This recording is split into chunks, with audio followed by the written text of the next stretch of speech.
positif ini terus tak cerita. Di sini adanya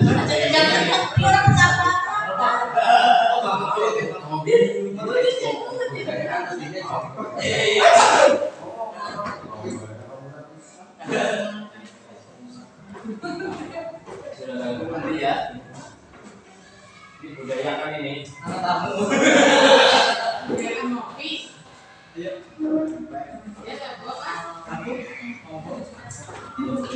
Monggo Mas Guru. Monggo energi. Kopi sekali. Kopi sih.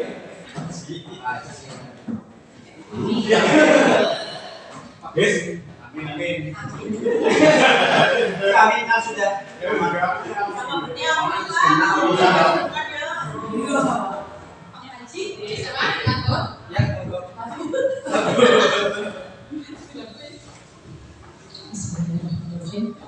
Assalamualaikum warahmatullahi wabarakatuh.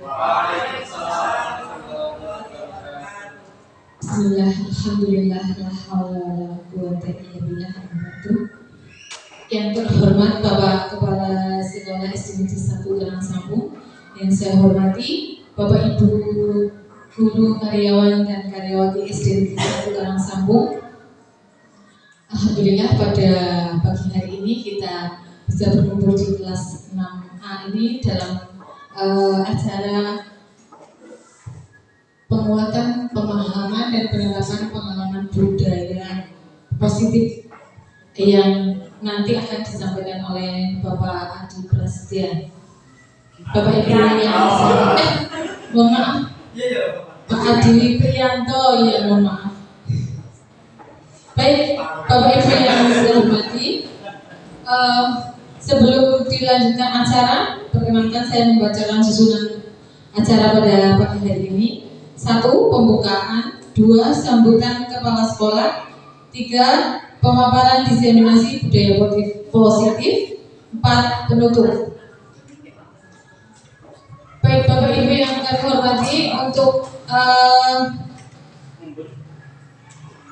meningkat waktu, marilah kita mulai kegiatan pada pagi hari ini dengan yang pertama pembukaan. Mari kita buka acara ini dengan bacaan basmalah bersama-sama. Terima kasih, mudah-mudahan acara akan berjalan dengan lancar sampai akhir nanti. Amin. Meningkat acara yang kedua, sambutan Kepala Sekolah SD Negeri 1 Garang Sambung, yang dalam hal ini akan diwakili oleh Bapak Zainal Arifin SPD. Kepada beliau silakan.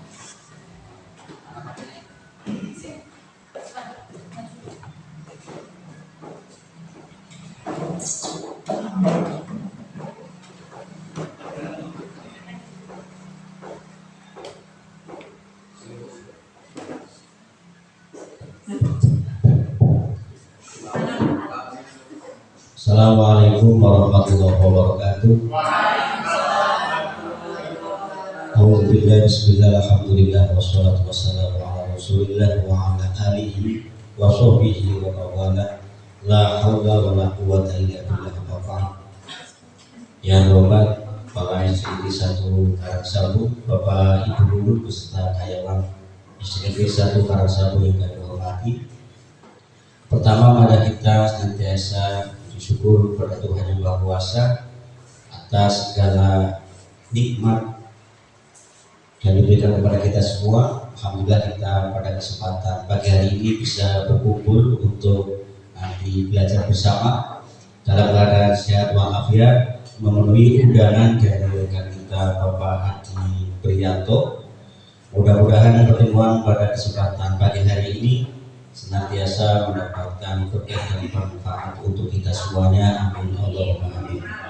Salawat salam kita tujukan kepada baginda Nabi Muhammad sallallahu alaihi wasallam. Mudah-mudahan kita semuanya senantiasa mendapatkan syafaatnya baik di dunia maupun di akhirat kelak. Amin Allahumma amin. Bapak Ibu yang saya hormati, mohon izin saya mewakili Bapak Kepala Sekolah yang pada hari ini tidak bisa hadir untuk bersama-sama mengikuti acara ini. Pada kesempatan siang hari ini kita akan bersama-sama menyimak atau mempelajari atau belajar bersama melalui program kegiatan, rangkaian kegiatan yang dilaksanakan oleh rekan kita yaitu Bapak Adi. Pertama, selamat Pak Adi karena sampai saat ini sudah sekitar sepertiga perjalanan mengikuti program calon guru penggerak. Ini sudah sampai modul 1 akhir atau sudah masuk modul 2 Pak Adi? 1 akhir, 1 dari 4. Ini untuk kali pertamanya Pak Adi akan bahasanya itu diseminasi. Diseminasi itu maksudnya penyebaran atau penularan. Jadi apa yang telah diperoleh oleh Pak Adi selama mengikuti modul 1 di 4 utamanya yaitu tentang budaya positif nanti akan disampaikan atau disebarkan yang pada intinya bukan berarti yang sudah tahu lebih dulu tidak lebih pintar, enggak, tapi saling nanti belajar bersama, saling menyerap dan memahami untuk selanjutnya kita tularkan kepada rekan yang lain, utamanya menjadi budaya positif bagi kita semuanya, baik siswa, sekolah maupun masyarakat. Ya. Terima kasih kepada Pak Adi yang telah memfasilitasi acara ini. Mudah-mudahan ini di samping untuk kepentingan Pak Adi juga kepentingan sekolah juga, karena pada nantinya sekolah kita juga sangat membutuhkan yang namanya budaya positif.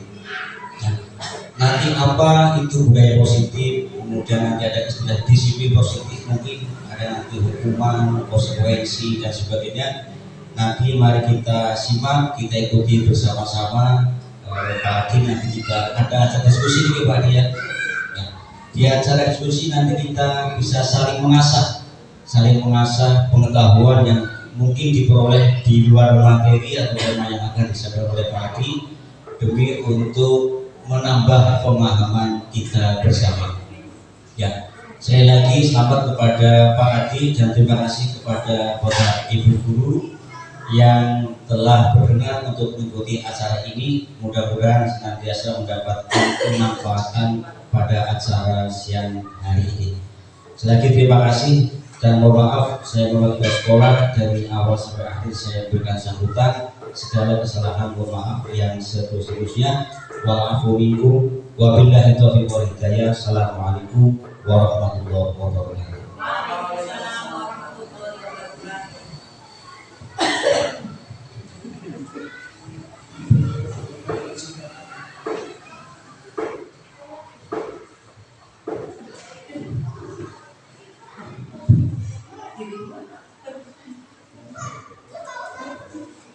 Kemudian tadi sambutan dari Bapak Zain Arifin yang mewakili Bapak Kepala Sekolah SD Negeri 1 Karangasembung. Kepada beliau disampaikan terima kasih. Meningkat acara yang ketiga yaitu pemaparan diseminasi budaya positif oleh Bapak Adi Priyanto. Kepada beliau disilakan.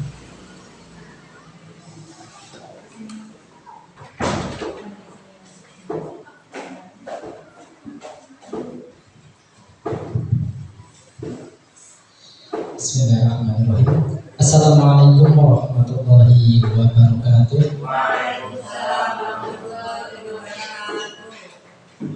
Waalaikumsalam. A'udzubillahi minasyaitonir rajim. Bismillahirrahmanirrahim. Alhamdulillahirabbil alamin. Hamdan wa syukran lillah amma ba'du. Yang saya hormati, yang terhormat Bapak Kepala SD Negeri 1 Karangasembung, yang saya hormati Bapak Ibu Guru SD Negeri 1 Karangasembung, yang saya hormati rekan-rekan administrasi, penjaga sekolah, dan juga tamu undangan walaupun belum satu pun yang memenuhi dari KCDV Angkatan 10 yang saya hormati pula. Marilah kita senantiasa panjatkan puji syukur kehadirat Allah Subhanahu wa taala. Alhamdulillahirabbil alamin. Pagi ini di cuaca yang begitu syahdu, kita dapat berkumpul di ruang kelas 6A dalam kegiatan kalau dibilang diseminasi itu penularan ya. sedangkan saya itu orang kesekian yang akan menularkan, jadi kayaknya kurang tepat kalau kata-katanya diseminasi, karena sudah yang ketularan sudah banyak. Pak Miskun, Pak Zainal, Bu Dewi Nurjana itu orang pertama yang tertular, dan panjenengan semua sudah ditulari sebenarnya. Jadi tugas saya menguatkan, maka saya ganti kata diseminasinya menjadi penguatan. Penguatan kegiatan penguatan pemahaman dan penerapan pengalaman budaya positif. Salawat serta salam mudah-mudahan selalu kita sanjungkan ke junjungan kita Nabi Agung Muhammad Sallallahu Alaihi Wasallam, yang tentu sangat kita nantikan syafaatnya di yaumul qiyamah. Allahumma amin. Bapak Ibu yang saya hormati, perkenalkan saya tentu sudah kenal, saya Adi Priyanto. Kebetulan saya sedang mengikuti program kegiatan guru penggerak angkatan 10, dan alhamdulillah sudah hampir selesai untuk modul 1 dari 3 modul yang harus saya selesaikan. Dan di akhir modul 1 ini banyak kegiatan yang harus saya bahasanya betul ditularkan. Jadi harus ditularkan, saya sampaikan kepada panjenengan. Intinya berbagi pengetahuan yang sudah saya lakukan. Apakah pengetahuan ini baru? Bukan. Ini adalah pengetahuan lama yang sudah kita laksanakan sehari-hari. Namun hal ini perlu diperjelas agar budaya positif yang sudah terlaksana semakin terlihat dan semakin bagus lagi. Baik Bapak Ibu yang saya hormati, mohon maaf apabila nanti dalam saya menjelaskan, tentunya karena saya belajarnya baru, jadi ya secara informasi yang saya sampaikan tentu masih banyak kekurangan. Nanti kita bisa diskusi karena di sini ada senior saya, ada Pak Miskun yang sudah dahulu lulus menjadi GP ya, menjadi guru penggerak, ada Pak Zainal juga, dan ada Bu Dewi Nurjana. Dan ini juga sekaligus sebagai tantangan untuk adik saya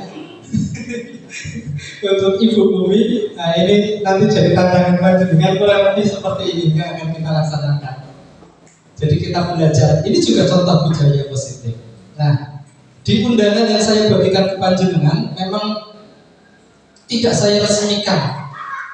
Jadi saya santai mau monggo macit, ngopi, mengindah terus itu. Ini hanya seringan sebagai pengetahuan ke panjenengan, apa yang saya pelajari, saya sampaikan. Mungkin si lebu yang masuk ke kita itu orang jauh lebih banyak. Kenapa? Karena ada yang dimakan, ada yang serapotan. Itu juga menurut saya bahwasanya budaya positif. Baik Bapak Ibu, kata budaya positif, monggo. Iya, terima kasih. Operator saya agak baik. Ya. Kata budaya positif itu kan sebenarnya budaya itu sering banget. Tapi budaya positif kayak hal baru, enggak baru, ini lama. Tentang nilai, tentang keyakinan, kita sudah punya itu semua. Apalagi kebiasaan di sekolah sudah kita laksanakan. Nah, cuma tidak rutin, makanya seolah-olah tidak membudayai. Yang diharapkan dari sekolah sekarang ini bukan ilmu knowledge ya, bahasa Inggrisnya. Bukan ilmunya. Ilmu itu bisa dicari di mana saja. Tinggal ketik Google muncul pengetahuan kita. Apa yang kita inginkan di Google, tinggal ketik, tinggal ngomong muncul. Yang perlu diperlukan kepada dunia pendidikan sekarang ini adalah budaya positif, atau yang sekarang digembar-gemborkan dengan karakter. Karakter itu apa? Di agama akhlak lah, itu ibu-ibu guru, ibu nyai. Oh ibu nyainya cuma satu ini baru. Itu paham tentang hal itu.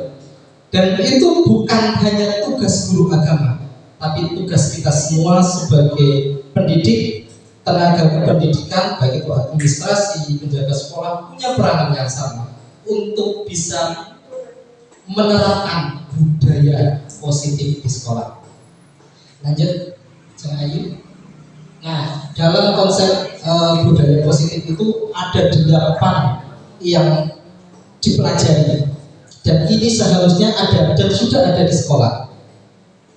Tapi nanti saya akan fokus ke 3 Semua saya paparkan, tapi yang 3 ini yang alhamdulillah kemarin saya mempraktekkan kayak gitu. Jadi nanti ada sedikit gambaran dari hasil praktek saya yang sudah saya videokan untuk bisa dinikmati bersama. Masalah penerapan secara keseluruhan apakah itu sudah membudaya di sekolah saya? Tentu belum, karena itu membutuhkan waktu yang lama dan juga dukungan dari semua rekan, baik itu Bapak Ibu guru maupun Bapak kepala sekolah tentunya sebagai leader kita. Jadi program yang kita buat, pembudayaan yang kita buat, kalau dari leader kita tidak memberikan sport yang maksimal, ya ada tetap berjalan, tapi tetap hasilnya kurang maksimal. Monggo ada perubahan paradigma positif, ada disiplin positif. Ini seperti yang tadi sudah disampaikan beliau Bapak Zainal. Ada nilai kebajikan, kebutuhan dasar manusia, ada motivasi perilaku manusia, ada posisi kontrol dulu, ada keyakinan kelas, dan yang terakhir ada segitiga restitusi. Semua ini gimana? Oh iya, motivasi perilaku, betul. Kebetulan ya saya belum ngetik dan kurang jeli. Terima kasih atas kontrolnya, ya atas ininya. Terima kasih. Nanti saya perbaiki lagi. Ya ini motivasi perilaku manusia. Jadi manusia kan dalam melakukan segala sesuatu ada yang memotivasi. Kita berangkat sekolah ada yang memotivasi. Salah satunya gaji, betul. Ya, itu motivasi kita seperti itu. Tapi ada motivasi lain yang harus kita bangun yang ada hubungannya dengan budaya positif. Monggo dilanjut. Nah, kita mulai dari pembelajaran dengan paradigma baru. Paradigma itu apa nih? Pemikiran ya. Nah, jadi pemikiran baru tentang pendidikan, tentang pembelajaran. Berarti yang lama ada. Apakah yang lama itu bermasalah? Tidak juga. Cuma di era sekarang, khususnya di kurikulum merdeka, ada pemikiran baru tentang cara menerapkan pembelajaran di kelas. Dan kita sudah sering sekali ini mendengar, bahkan dalam beberapa waktu terakhir kita belajar hal yang sama, yaitu tentang pembelajaran berdiferensiasi. Tujuannya dari situ apa? Tujuannya tetap ke anak. Apakah pembelajaran kita sebelumnya tidak ada hubungannya sama anak? Tetap ada, tetap jelas ada sama anak. Tapi menurut teori yang sedang diyakini sekarang, pembelajaran berdiferensiasi ini lebih mengena ke anak. Karena apa? Karena kita memfasilitasi anak dengan cara yang berbeda-beda. Jangan bisa murung. Sudah, apalagi Pak Edi berolahraga, mesti sudah. Anak yang tidak bisa bal-balan dikasih bola tenis, bola gitu kan Pak Edi ya. Terus ya saya yakin sebagai guru sudah menerapkan itu semua. Cuma mungkin secara pembiasaan hal itu belum terlaksana secara menyeluruh. Ya kan? Apalagi guru-guru senior kita ini. Semuanya sudah sarjana, masalah mulai gini kecil, okay? Tapi karena ini hal baru, pandangan baru, maka perlu digaungkan agar menjadi budaya yang tentunya sesuai dengan tujuan dari pembelajaran kita, visi sekolah kita. Salah satunya adalah mewujudkan profil pelajar Pancasila. Wis dinyanyikan, wis digaung-gaungkan, sudah dilaksanakan, tapi pertanyaannya, apakah sudah membudaya? Belum. Kenapa tidak membudaya? Betul. Jadi sesuatu yang tidak dibiasakan sulit untuk jadi budaya. Kita dulu masuk sekolah itu pukul 7.30. Itu sudah biasa. Dan kita menikmati dengan adanya pola pikir baru dari pemerintah. Jadi nggak baru ya, penetapan aturan baru gitu deh, pendisiplinan aturan baru. Kita itu disuruh jam 7.00 sudah absen. Awalnya berat, saya sendiri sering ke undang-undang gitu kan. Tapi seiring berjalannya waktu walaupun itu hanya menggunakan aturan, nah, nanti kita juga bicara tentang aturan, kita dibiasakan untuk bisa datang sebelum pukul 7.00.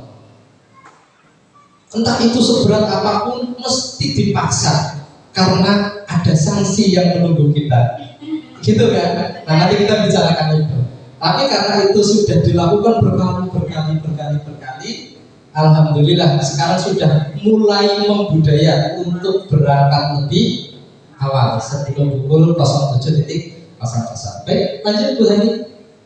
Nah, ini ada miskonsepsi tentang apa yang sudah kita lakukan selama ini terkait dengan teori kontrol. Intinya kita sebagai guru kan sering berpandangan bahwa guru itu sebenarnya bisa mengontrol murid untuk melakukan apa saja. Jadi murid itu di sekolah itu apa yang ngetut tangan terbaik guru. Kudu kiye, nang kelas kudu anteng. Harapan guru kan seperti itu. Anak masuk kelas anteng rapi. Apakah bisa seperti itu?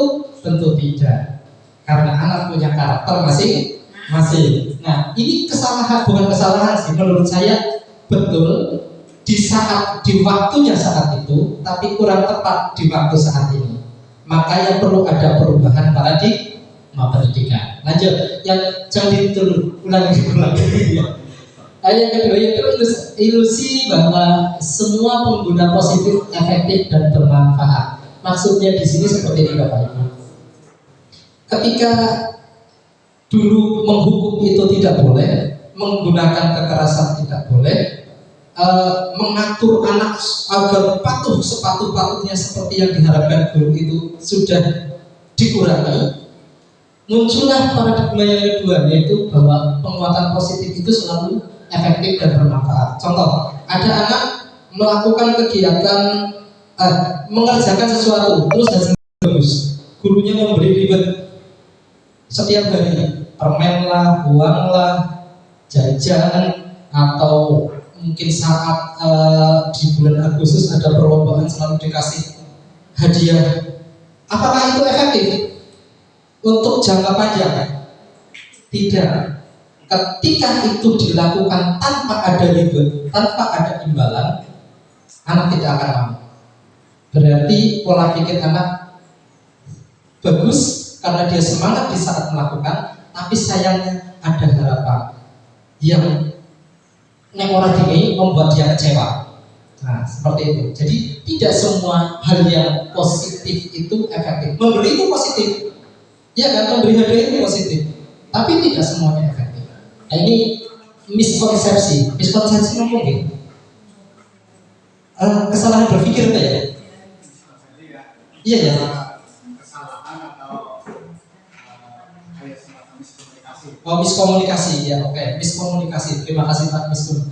Ya, jadi ada kesalahan informasi ya, gitu ya, terkait gitu ya. Ya. Terus yang ketiga ini ada ilusi bahwa kritik dan membuat rasa bersalah mampu menguatkan karakter. Saya sendiri sebelum mengikuti CGP ini masih sering menggunakan hal ini. Jadi ketika ada anak melakukan kesalahan, terus saya mengkritiknya. Jadi cara mengkritik kita itu mungkin tidak serta-merta ke arah secara langsung, tapi mungkin secara klasikal. Kayak misalnya, oh kamu sekarang jadi kelihatan ganteng ya dengan rambut panjangnya, kayak gitu misalnya. Itu kan kritik halus.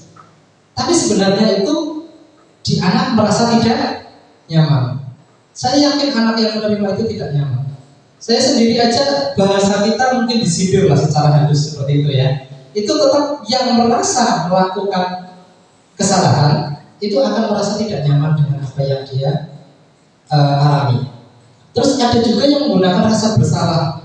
Apa kamu nggak lelah sama bapakmu ibumu yang tiap hari sudah ngasih uang jajan, yang setiap hari sudah ngasih bekal, ngasih baju, ngasih buku. Kamu di sekolah pecicilan tok, warisan apa-apa.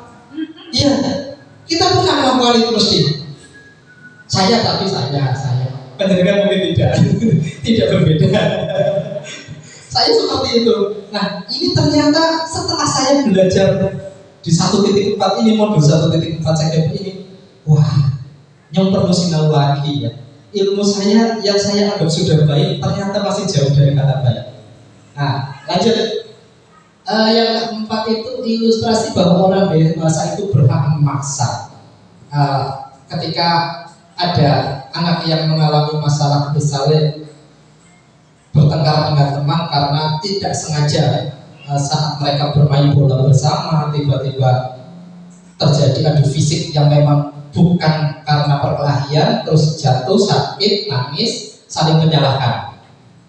Kadang guru itu memaksakan ke anak untuk udah, dolanan kayak gitu kita. Iya kejadian saya kemarin juga gitu.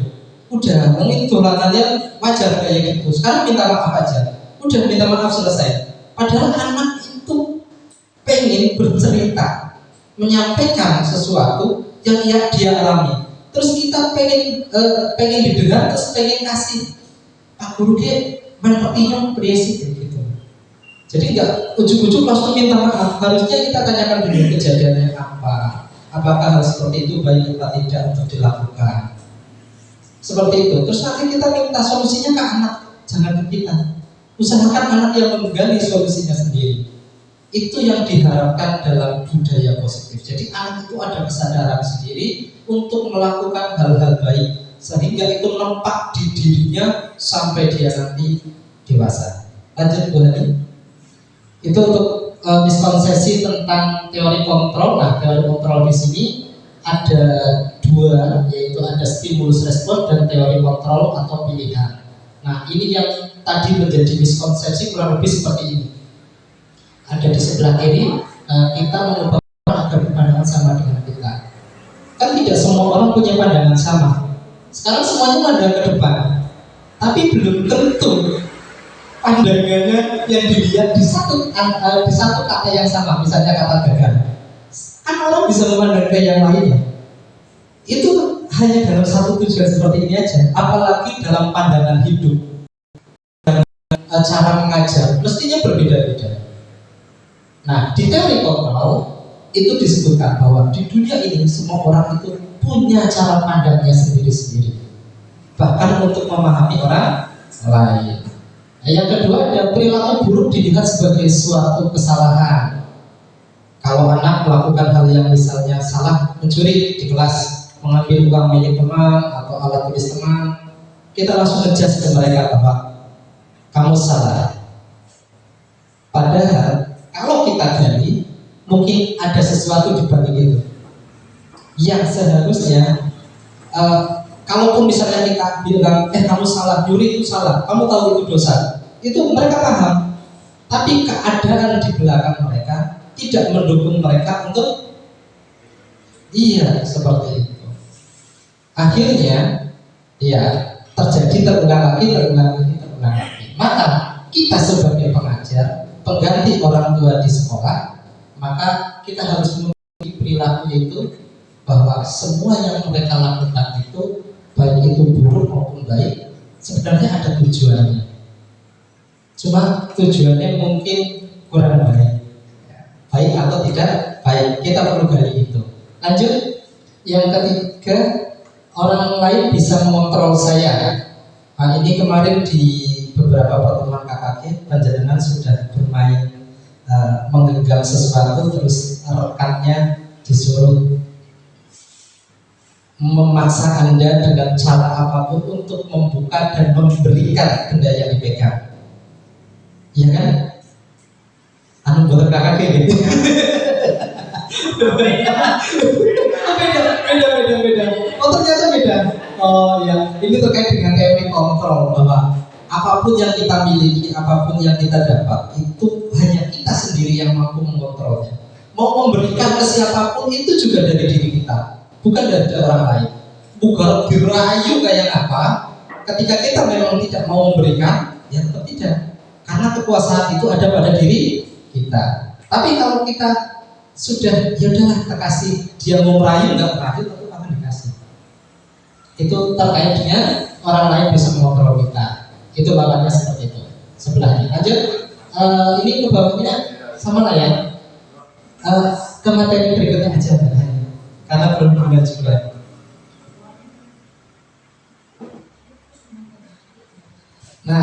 ini yang kita bahas, bahwa budaya positif tentunya dimulai dari disiplin. Disiplin itu kalau dalam pandangan panjenengan, bukan yang ini ya, dalam bahasa, dalam pemikiran kita, disiplin itu ngomong itu.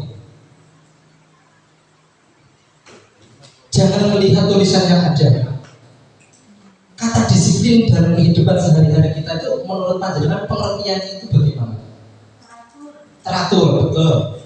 Ya, disiplin itu orang yang teratur. Ada lagi? Sesuai. Oke, betul. Karena dia aturannya kayak gini ditetapkan berarti sesuai. Betul. Ada lagi kata disiplin itu?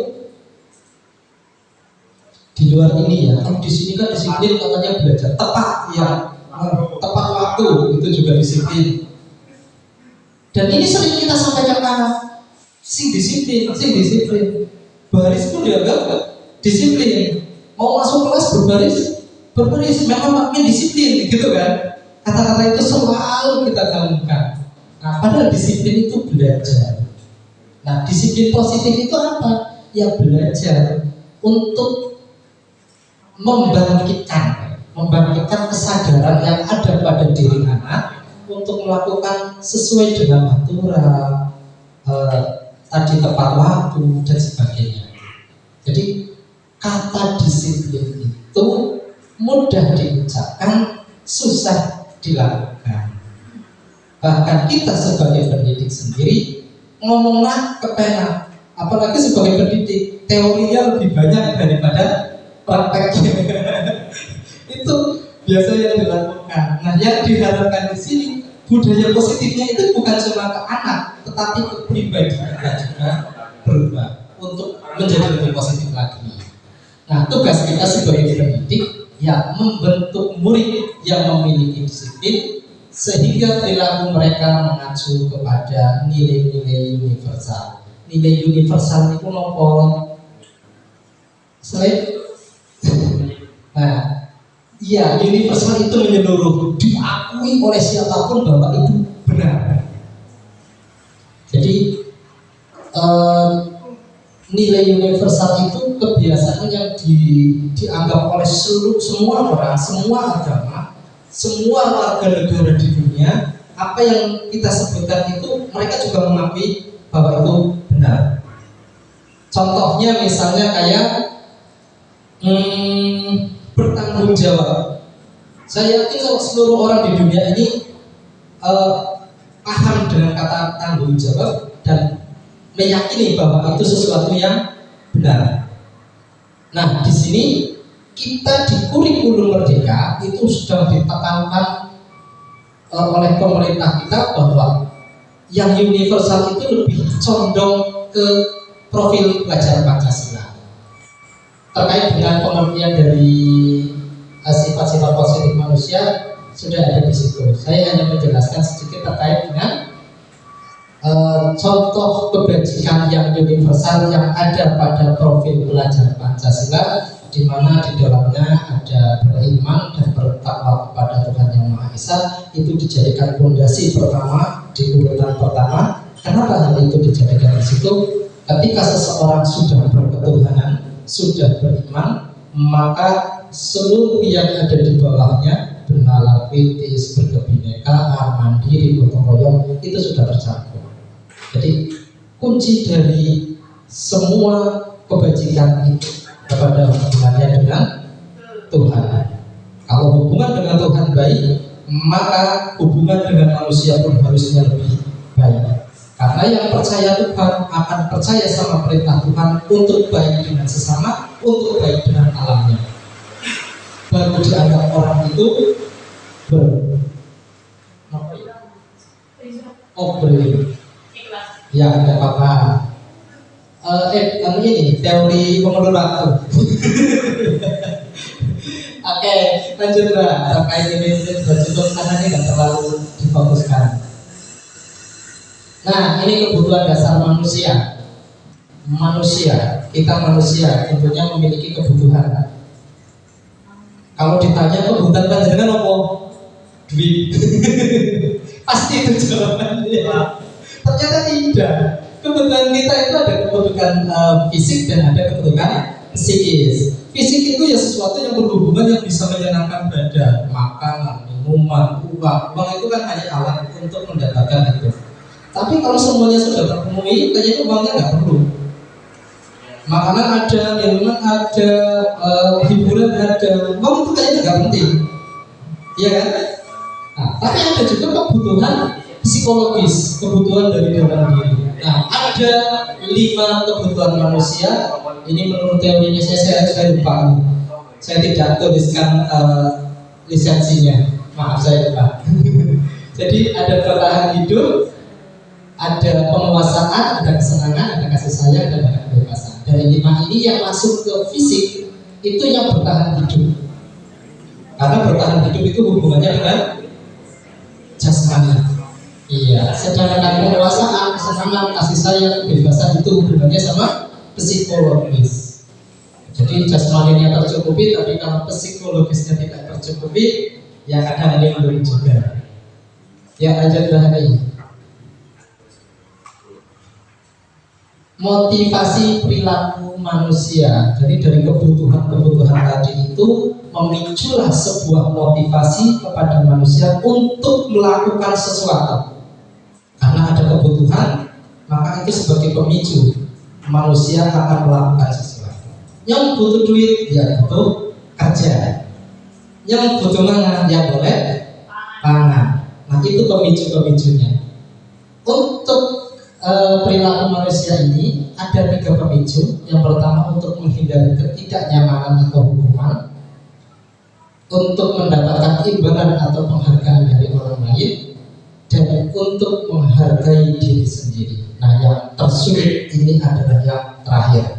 Ini paling sulit Bapak Ibu.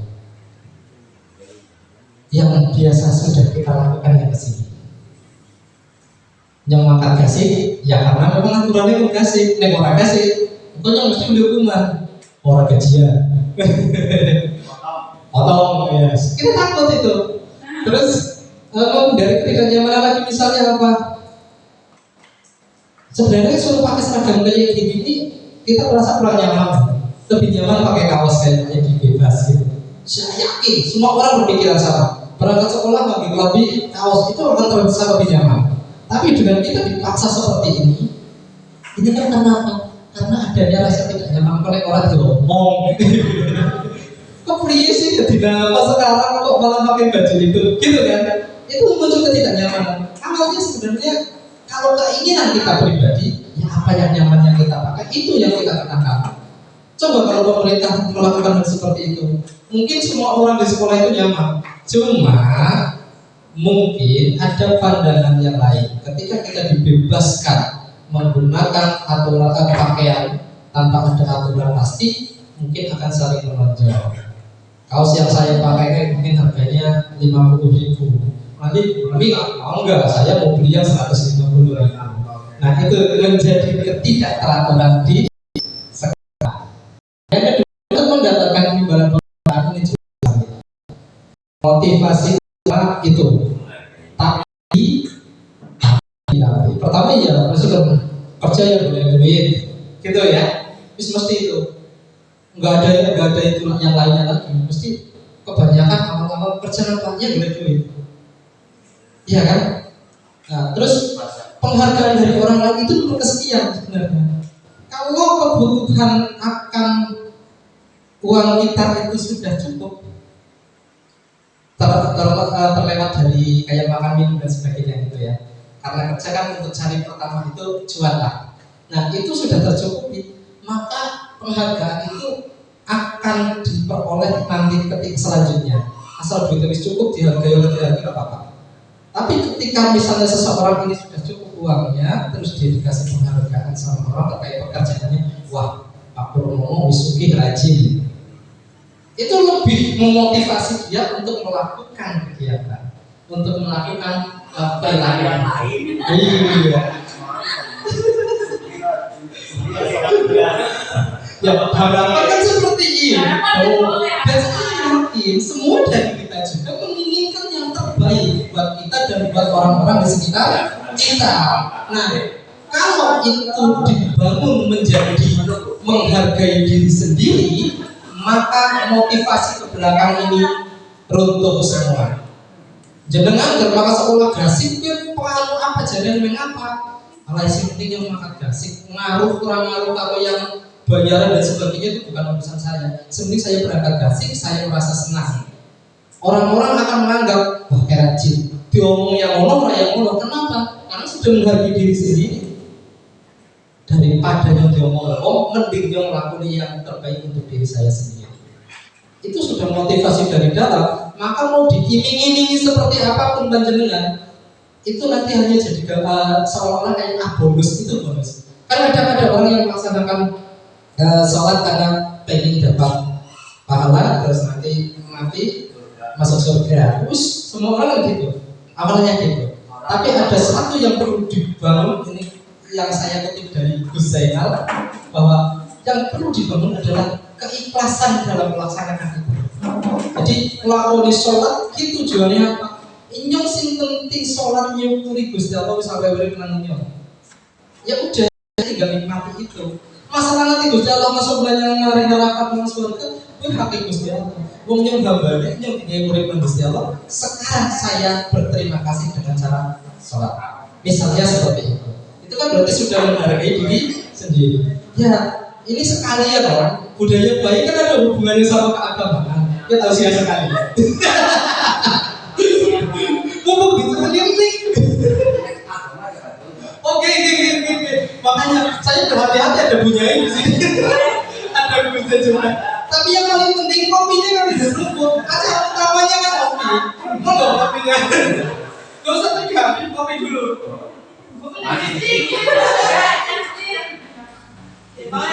Oh iya kopi nih. Ini betul diingat juga ya Pak. Iya ini nggak dicoba pasti ya. Ini orang kopi ini judulnya ganti, bukan ngopi bareng. Oke, kita lanjut sambil monggo bersama. Pokoknya pacetannya dihabiskan. Nanti sesi kedua datang lagi. Monggo dari Pastor. Nah, ini ada 5 posisi kontrol atau posisi kontrol restitusi. Restitusi itu apa? Nanti di belakang. Okay? Biasanya kita menggunakan hukuman. Posisi 5 posisi kontrol itu ada 5 yang pertama itu penghukum. Biasanya ini digunakan kepada anak atau kepada orang lain dengan menggunakan hukuman berupa fisik atau verbal. Contoh Melayu, korpus A yang tidak ada hubungannya dengan kesalahan yang dia lakukan. Orang dalam PR, hukumannya Melayu, nggak ada hubungannya kan? Nah ini biasanya tipe orang penghukum itu seperti itu. Terus apakah itu bagus? Bagus di saatnya, di zamannya. Tapi di zaman sekarang itu sudah tidak sesuai. Maka perlu disesuaikan karena biasanya anak yang dihukum tanpa korek keterangan terkait apa yang dia lakukan baik atau buruk itu akan menyimpan dendam, menyimpan amarah. Kadang malah motornya gurunya digembesi kayak gitu. Itu karena mungkin dia itu dendam. Keritingnya gurunya dicoplok. Mungkin itu karena ada sesuatu yang kita lakukan ke anak yang membuat dia tidak nyaman, bahkan memendam kemarahannya. Lanjut yang kedua, posisi kontrol yang kedua yaitu membuat rasa bersalah. Tadi sudah saya contohkan di awal. Ini biasanya dengan bahasa yang lembut, didekati anaknya. Dia melakukan kesalahan, misalnya di kelas cuma tiduran, orang gelem garap, orang gelem nulis. Terus kita dekati, kamu kenapa mas? Betul, apa kamu nggak kelas? Nanti kalau kamu kayak gitu terus, bu guru loh yang ditegur sama orang tuamu, gitu kan? Nah itu kan membuat anak seolah-olah, gara-gara aku bu guru tuh kayak nalarin bionku, nalarin aku. Itu membuat rasa bersalah seperti itu ada dampak kepada anak, yaitu dia merasa bersalah, kecil hati lah. Terus memendam emosi. Jadi kalau tadi penghukum itu biasanya anaknya frontal, dia bisa menyalurkan kemarahannya dengan merusak atau berlaku kasar. Tapi kalau anak yang dihukum dengan cara membuat rasa bersalah itu, dia hanya memendam, ini yang bahaya. Karena biasanya kalau anak dibuat rasa bersalah, terlalu banyak amarahnya dipendam, yang fatal itu anjir mata nukun. Iya. Ya, mereka bikin model. Menghadap terbikin model.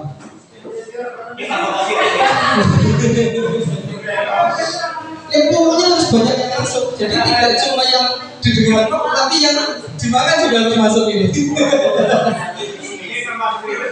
Iya. Enggak. Ini kebiasaan, Pak. Betul dari kebiasaan. Ya. Bagus lah. Oke, anak yang dikasih rasa bersalah itu lebih cenderung memendam emosinya dan takutnya dia akan meluapkannya dengan menyakiti dirinya sendiri.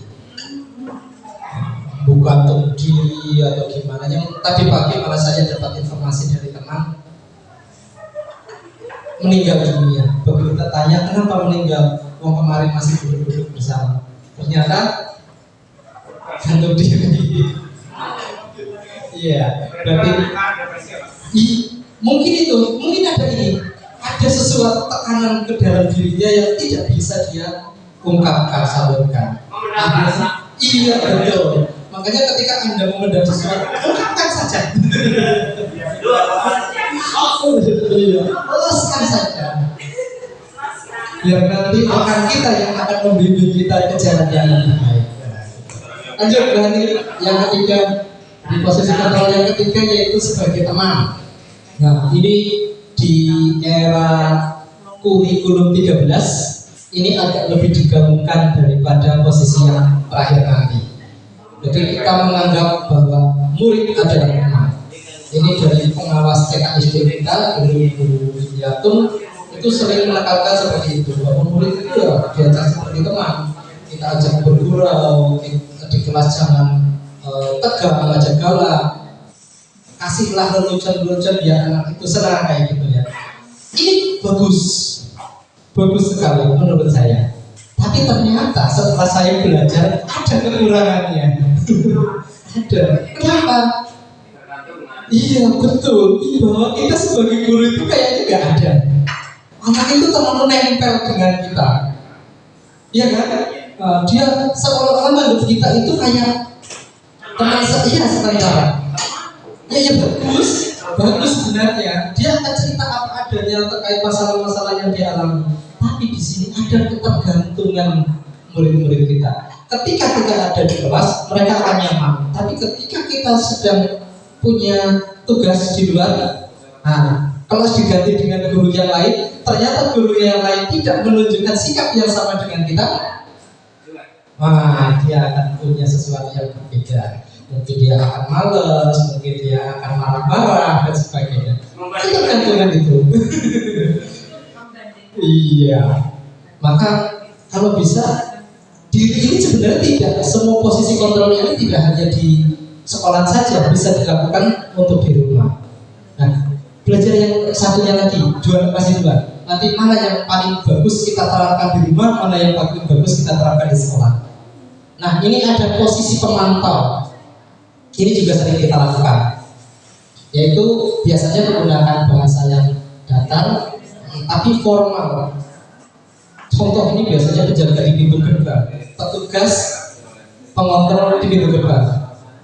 Anak datang terus melihat anak itu tidak sesuai dengan aturan, yang langsung misalnya seragamnya hari Senin baju apa? Langsung, Mas hari ini hari apa? Hari Senin. Harusnya bajunya apa? Merah putih Pak. Nah kamu sekarang pakai baju apa? Pramuka. Kamu tahu kan aturannya? Kalau misalnya sekolah itu sudah punya peraturan terkait dengan anak menggunakan seragam dan tidak menggunakan seragam harus bagaimana, maka posisi pemantau ini bisa dilaksanakan kalau sekolah sudah menerapkan betul-betul aturannya. ini tidak nyaman juga, karena ketika anak tahu saya bersalah, saya tahu hukumannya, dan saya harus berkonsekuensi melakukan hukuman itu. Saat melakukan hukuman itu, dia tidak nyaman. Orang ambil sepatu ireng, sepatunya penyopot ke sekolah. Selama sekolah, karena tidak ada sepatu hitam, dia lecehkan. Kalau anak sekarang seneng. Tapi kalau masalahnya apa? Aturannya tidak diterapkan. Aturan kita tidak diterapkan betul-betul dan tidak disosialisasikan. Budaya tadi tidak dilaksanakan. Nah, itu yang harus kita bimbing. Mungkin awalnya dari peraturan, tapi ada cara yang lebih bagus lagi. Kita pakai cara yang paling bagus, yaitu cara yang terakhir, ya manajer. Ini cara konon, saya masih bilang konon karena menerapkan baru 1-2 kali, efeknya belum maksimal, yaitu manajer menggunakan suara halus, bahasa tubuh yang lurus tidak kaku, terus lebih akrab dengan murid. Jadi dengan teori temannya dipakai, teori kontrolnya dipakai, terus lebih tulus dalam menggali informasi dari siswa. Tidak 100% menyalahkan, tidak 100% membenarkan. Nah, ini cara manajer. Hasilnya bagaimana? Hasilnya itu anak lebih bertanggung jawab karena dia digali sendiri kesalahannya. Salah nopo. Kenapa kamu melakukan kesalahan itu? Terus untuk mengatasi masalah itu nanti kedepannya mau bagaimana? Nah, anak yang dibimbing seperti ini kan, oh iya kamu salah, aku harusnya kayak gini. Dia akan merubah dirinya sendiri. Ada motivasi dari dalam dirinya untuk membangun dirinya lebih baik. Ini posisi manajer ini yang diharapkan. Apakah kita sebagai guru bisa?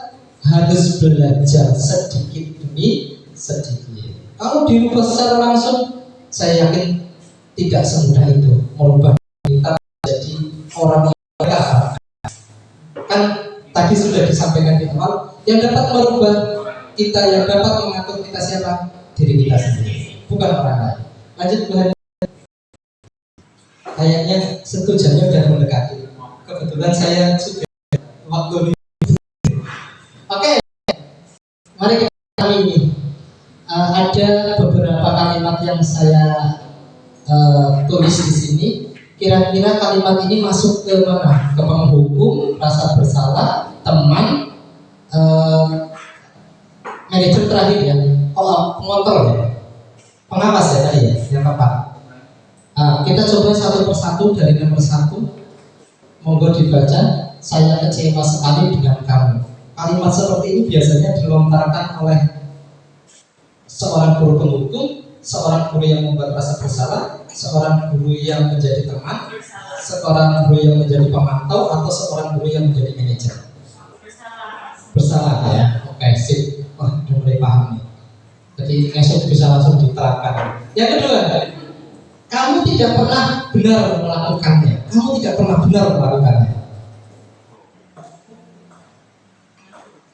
Kemana? Menghukum, rasa bersalah, teman.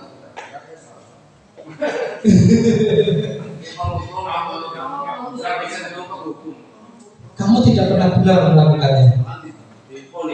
Vonis langsung ya, betul. Ya berarti maksudnya kan penghukum. Oke.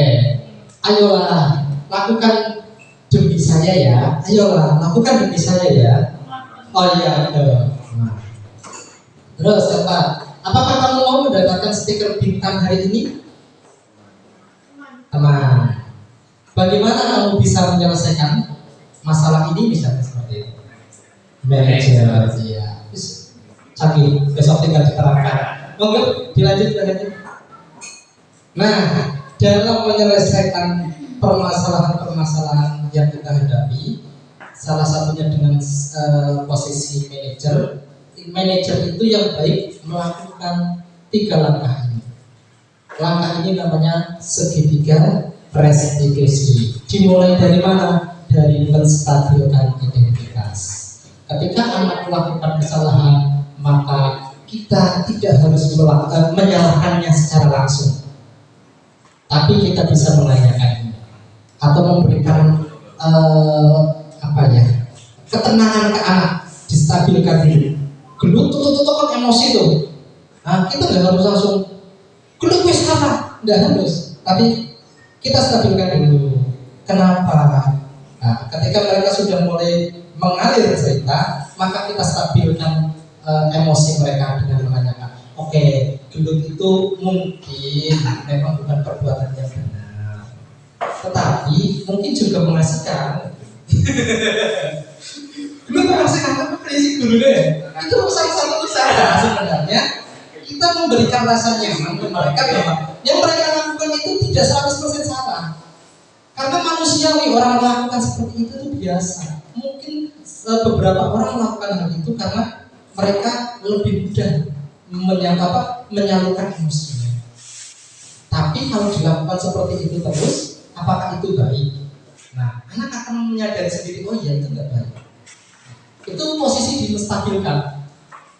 Terus yang kedua itu validasi kebutuhannya. Jadi apa kau itu? Anu priye. Nah, di sini kita bisa menanyakan beberapa hal seperti ini, hanya contoh. Kita bisa menggunakan cara kita sendiri, kalimat kita sendiri untuk memvalidasi kebutuhan anak. Jadi kan butuhnya apa? Anu apa kowe? Nah, setelah itu kita kaitkan hal itu dengan kesepakatan, yaitu menanyakan keyakinan. Kesepakatan kelas, kalau di tempat kita adanya kesepakatan kelas juga ya? Iya, kesepakatan kelas. Oke. Kalau yang terbaru itu keyakinan kelas. Apa bedanya keyakinan sama kesepakatan setelah ini? Jadi menanyakan keyakinan yang sudah ditentukan di sekolahan, di kelas, itu akan membimbing anak untuk memvalidasi permasalahannya, untuk mengorek permasalahannya, kemudian mencari solusinya sendiri agar dia bisa melakukannya. Semuanya dibangun dari dalam diri anak itu sendiri. Lanjut Tuhan. Iya, ini contoh penerapan. Itu bisa diputar nggak? Download nggak bisa ya? Oh, bisanya di saya. Ini sebenarnya video yang saya rekayasa, karena memang kalau saya harus menunggu anak terlambat itu susah ya. Karena jam masuk sama jam dinasnya itu berbeda. Jadi ketika kita sudah datang pun sesuai jam dinas, anak belum terlambat karena waktu masuknya memang tidak sesuai jam dinas. Di sini saya menceritakan sedikit bahwa ini bahasa Indonesia-nya apa? Bola-bolanya anak ini terlambat saat ini bola ini padahal posisinya waktu itu sama bola ini. Jadi anak terlambat saat pembelajaran agama sama bola ini. Terus anak masuk minta izin sama bola ini diizinkan untuk duduk. Nah, saat anak melakukan kesalahan di pertama itu terlambat, tidak serta-merta langsung dihukum. Jadi tetap biarkan anak itu mengikuti pembelajaran seperti biasa. Namun setelah pembelajaran selesai, istirahat, panggillah anak tersebut. Kita gali informasi dari anak tersebut terkait kenapa dia terlambat. Bangun kesiangan. Kenapa bangun kesiangan? Tadi malam tidur malam. Kenapa tidur malam? Gim-giman, betul. Itu jawaban mereka. Benar. Gim-giman sampai jam berapa? Jam 12 malam. Nah, dari situ kita sudah tahu informasi kenapa anak ini, permasalahan anak ini apa. Terus kita tinggal memberikan penguatan ke mereka. Oke, main game sampai main HP sampai lupa waktu, itu semua orang hanya pernah melakukan itu. Tapi kalau hal itu diteruskan terus-menerus, siapa yang rugi? Nah, dia akan tahu itu. Dia paham bahwa itu salah. Terus nanti kita cari, kira-kira gimana ya caranya kamu untuk memperbaiki permasalahan yang menghadapi sekarang. Dia akan ngomong sendiri. Ya boleh coba HP dibatasi. Teorinya seperti itu. Tapi kalau itu diucapkannya sendiri, paling tidak di hatinya dia paham bahwa itu yang benar adalah dibatasi. Paling tidak kayak gitu. Nah, nanti seiring berjalannya waktu itu jadi budaya positifnya dia agar dia melakukannya. Oh, saya harus disiplin main HP-nya, saya harus tidurnya tidak terlalu malam, saya harus bangun pagi, saya harus berangkat sekolah tepat waktu. Seperti itu. Itu harapannya. Lanjut karena nggak bisa diputar. Nah, ini dia keyakinan kelas. Apa itu keyakinan kelas? Kenapa tidak menggunakan peraturan atau kesepakatan kelas yang sudah ada aja? Kita kan sudah dari dulu sudah ada. Zaman kita sekolah ada peraturan kelas. Terus setelah kita di beberapa tahun terakhir ini ada kesepakatan kelas. Nah sekarang berubah lagi. Karena menurut para ahli, baik itu peraturan maupun kesepakatan kelas kurang efektif. Yang lebih efektif apa? Keyakinan kelas. Apa bedanya? Sedikit saya jelaskan. Terkait peraturan itu segala sesuatu yang sudah ditentukan oleh instansi, oleh satu pihak. Berangkat 27.00 pakai baju seragam warna ini itu sudah ditentukan tanpa ada kesepakatan dengan yang melakukan. Mau tidak mau harus dilakukan. Itu peraturan dan sanksinya jelas sudah ada. Naik motor pakai helm, itu peraturan. Walaupun tujuannya sama, membudayakan budaya positif, tujuannya sama. Tapi karena alhamdulillah sudah terlewat 1 jamnya. Ya, tetapi karena itu dilakukan bukan berdasarkan keinginan hatinya, bukan dari dalam dirinya, itu hanya mau katamu polisi, mau helm, mau ini. Tapi ketika itu sadar dari dalam dirinya, mau helm itu penting. Ternyata nanti kalau nggak pakai helm kesampul walang lara gitu kan. Nah itu jadi ada kemana-mana pakai helm, pakai motor tapi kemana-mana pakai helm nggak pakai motor aneh. Terus kesepakatan kelas tentunya Bapak Ibu sudah melakukan ini, bahwa itu dilakukan oleh dua belah pihak, baik yang menerapkan aturannya maupun yang melaksanakan peraturannya. Jadi antara guru dengan siswa itu sudah melakukan kesepakatan.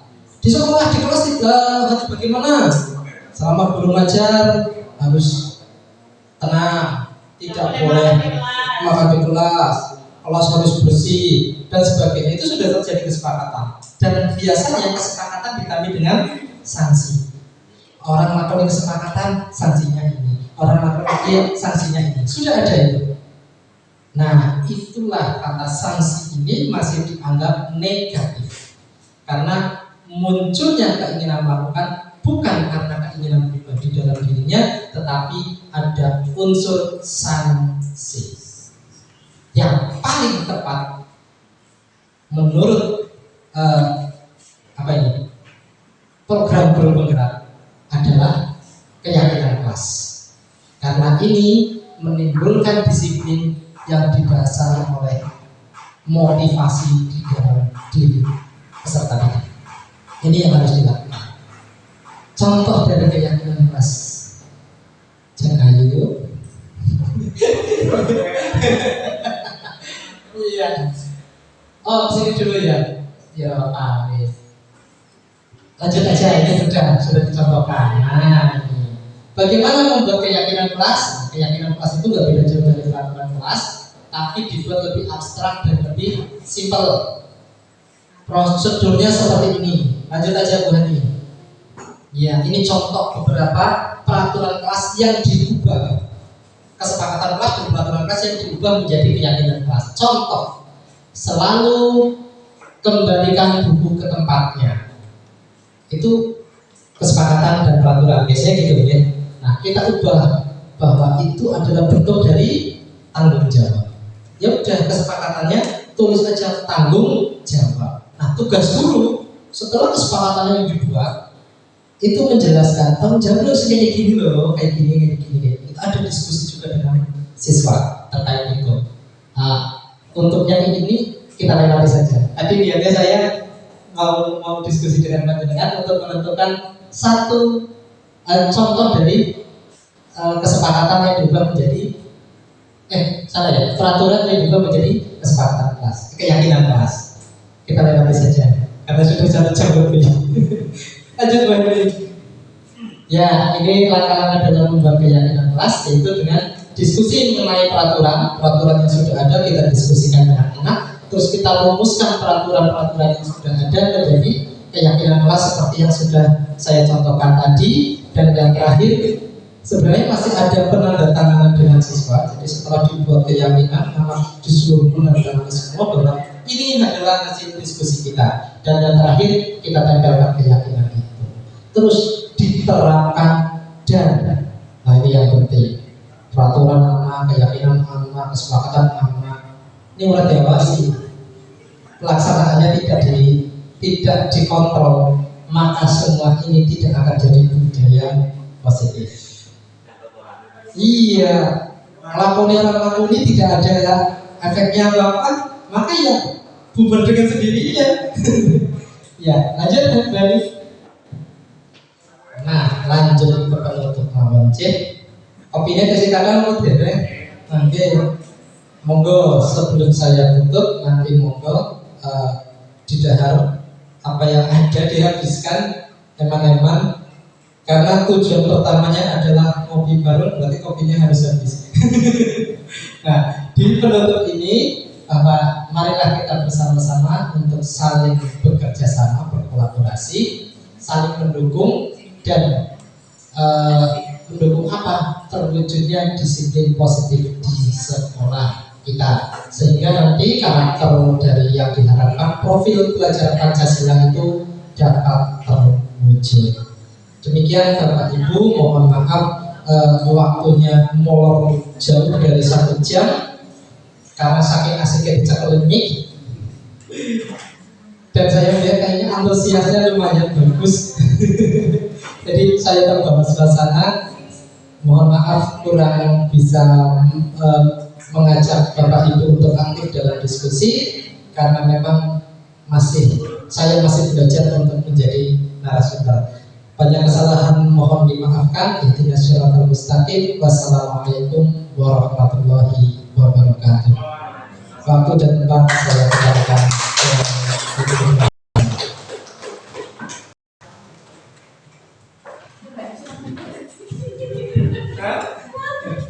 Demikian tadi pemaparan mengenai budaya positif oleh Bapak Adi Buyanto. Bapak Ibu mungkin ada Bapak Ibu yang ingin menyampaikan pertanyaan atau tanggapan dari yang disampaikan oleh Bapak Adi. Oh ya ada. Ya, terima kasih, pemaparannya luar biasa. Yang saya mau tanyakan sebenarnya ini terkait ini ya, budaya positif itu ya tadi dari sekian banyak pemaparan dari tadi sudah sedikit banyak yang sudah saya kerjakan, sudah saya laksanakan untuk anak didik kita. Cuman ini satu yang menjadi PR besar saya sebagai guru agama adalah bagaimana cara mendisiplinkan anak supaya mereka sadar bahwasanya namanya sholat itu menjadi kebutuhan mereka. Karena sudah banyak yang saya kerjakan seperti tadi kan ada misalkan ada kesepakatan kelas misalkan ya, itu sudah saya kerjakan. Tetapi kok ya setiap pagi itu misalkan saya ingatkan kembali, saya tanyakan kembali, ataupun saya melihat catatannya hasil 1 minggu kok yang acak-acak aja. Itu mohon untuk masukannya terkait dengan budaya positif ini, karena itu memang salah satu PR besar buat saya. Ya, terima kasih.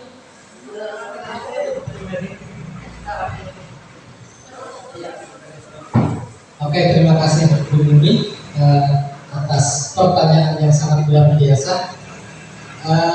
Saya mencoba menjawab mungkin tidak terlalu memuaskan karena yang bisa memuaskan nanti suami Anda.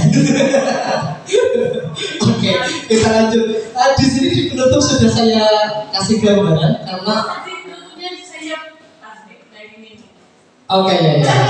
Tadi intinya bagaimana apa yang sudah kita buat kesepakatannya, apa yang sudah kita lakukan itu bisa berjalan sesuai harapan. Gitulah intinya gitu ya. Bagaimana caranya agar itu bisa? Yaitu dengan didisiplinkan, dilakukan benar-benar. Cuma itu tidak bisa kita lakukan sendiri, karena anak bukan hanya milik kita saja, anak itu milik orang tuanya juga. Dan waktu mereka di sekolah dan di rumah masih banyak kan di rumah, betul. Jadi kita harus berkolaborasi dengan siapa? Dengan semua yang memiliki anak tersebut, baik itu orang tuanya, gurunya, kepala sekolahnya, lingkungannya, agar anak itu terbiasa melakukan.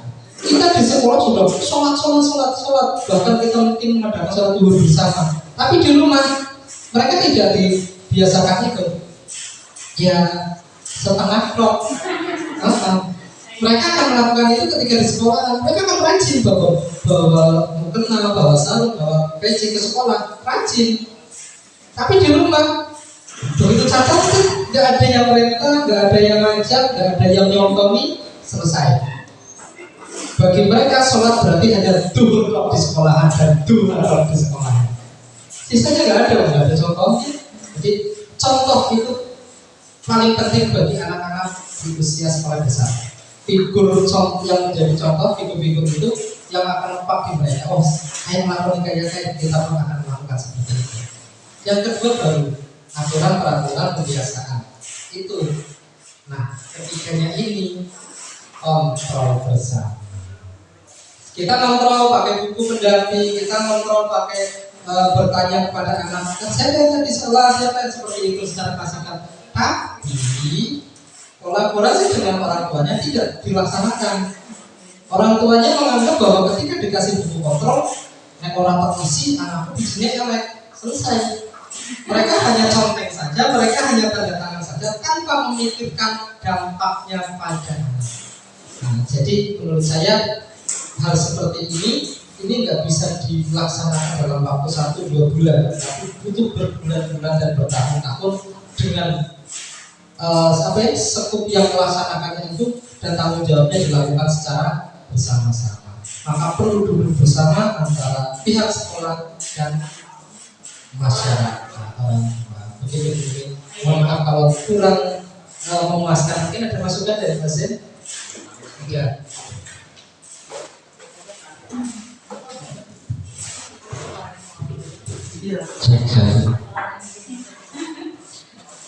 Terima kasih Pak Hadi atas waktunya. Terkait dengan budaya positif, disiplin positif, yang memang menjadi PR kita bersama. Dari sudah disampaikan, sudah berulang kali kita misalkan mengajak sebuah kebaikan, atau mungkin menegaskan, memberikan pemahaman dan kok aneh kok aja baik. Misal tadi, bahkan yang sudah paling lengkap tadi yang disampaikan oleh Pak Hadi terkait segitiga restitusi. Terkadang kita sudah menerapkan segitiga restitusi pun kadang belum langsung nampak perubahan yang terjadi. Dan kita tahu bagaimana? Apakah sistemnya saya salah? Tidak ada yang salah. Kalau selama tadi istilah disiplin itu disiplin itu kita artikan sebagai pembelajaran atau belajar. Yang penting kita juga sama-sama belajar. Kita belajar menerapkan apa yang kita sudah bersama. Anak pun juga tahu. Mungkin anak menganggap saat ini itu adalah hal yang kurang penting atau berbahaya, tapi suatu ketika timbul penyadaran. Karena sadar pun butuh waktu. Nah, jadi kita tidak usah sepanik ketika kita di kelas sudah membuat keyakinan kelas, diawali dari keyakinan kesepakatan kelas sampai ke kelas. Oh, kelasnya kok masih ada oknum-oknum anak yang gitu-gitu saja dan sebagainya. Kita tidak perlu menyalahkan siapapun dan itu bagian dari proses. Jadi yang kita nikmati, yang kita lihat adalah cenderung prosesnya. Ada berhasil, siapa sih yang bisa mengendalikan? Seperti kehidupan keseharian, kita punya keinginan, tapi alam siapa yang tahu? Kita rencana hari ini mau shopping, ternyata udah gede, petir menjabat dari sana. Yang penting bagi kita adalah belajar dan terus belajar. Dan saya sepakat dengan yang disampaikan Pak Adi terkait kolaborasi yang saling mendukung dan sebagainya. Nah, walaupun tadi di awal disinggung oleh Pak Adi terkait progres Pancasila atau kajian yang 6 itu. Pertama diawali dari pertama kepada Tuhan dan beramal mulia. Ya, itu pun bisa itu yang paling atas sebagai peringkat pertama pilihannya. Bisa juga nanti ada istilah terbalik bersama. Terbalik bisa terbalik urutannya, bisa juga acak. Tapi ada pendapat yang menarik dari beberapa pengamat bahwa yang paling inti di situ di enam itu adalah dikotominya, di kolaborasinya. Ya sekarang mengaku kalau kita secara spiritual kan sulit dinilai, yang bisa ada patokannya secara religius atau mungkin ada patokan-patokannya. Tapi yang paling efisien adalah atau dia agar butuh waktu panjang untuk merealisasikan sebuah cita-cita bersama. Jadi yang penting adalah kolaborasi. Jadi kolaborasi baik secara individu maupun dengan stakeholder yang ada. Kalau di sekolah ya kita bekerja sama dengan yang ada di sekolah, warga sekolah, baik itu kepala sekolah, penjaga sekolah, siswa, wali siswa, tokoh masyarakat, semua kita saling berkolaborasi. Nah, disinilah nikmatnya atau sakralnya sebuah proses. Adapun hasil, seperti kita ketahui lah, yang namanya hasil siapa yang bisa memprediksi. Makanya kita jangan terlalu sepakat dengan hasil. Dan sebuah tujuan misalkan ya, itu bukan misalkan hasil, itu bukan puncak, tapi awal dari tahapan berikutnya. Contoh, kita sudah tamat sekolah lewat SD, apa kita berarti sudah selesai dengan SD-nya? Belum. Nanti berlanjut ke tingkat berikutnya. Jadi yang namanya pencapaian itu kan begini ya. Secara ideal memang ya kalau sudah satu arah, satu frekuensi, tujuannya sih iya lurus tegak ke sana. Tapi jalannya bisa bervariasi, bisa berliku. Sini Kebumen semua orang tahu. Kebumen itu ya dari sekolahnya Jakarta Sambung ya tetap arahnya ke selatan. Tapi di lapangan ya tetap berliku, ada jalan yang berlubang, ada mekoketan dikit, mulung dikit, jejeglongan, rumah apa dan segala dinamikanya. Tapi kita sepakat yang lurus adalah arah jalan bisa berliku, menanjak dan oke. Terima kasih.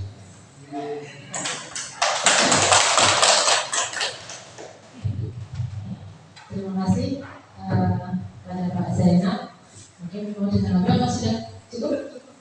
Bapak Ibu yang saya hormati, alhamdulillah kegiatan pada siang hari ini dapat berjalan dengan lancar. Kita sudah sampai acara yang terakhir yaitu penutup. Namun sebelum ditutup, saya sebagai pembawa acara mohon maaf yang setulus-tulusnya apabila dalam menyampaikan ada beberapa kata yang kurang berkenan di hati Bapak Ibu. Mohon maaf yang setulus-tulusnya. Marilah kita akhiri pertemuan pada siang hari ini dengan bacaan hamdalah bersama-sama. Alhamdulillahirabbil alamin. Monggo silakan menikmati dan yang sudah tersedia. Assalamualaikum warahmatullahi wabarakatuh.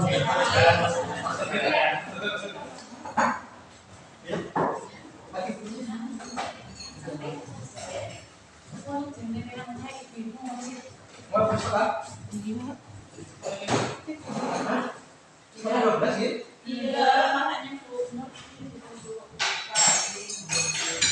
sini ya, Bang. Ya, Bang. Dia tetap staf ya.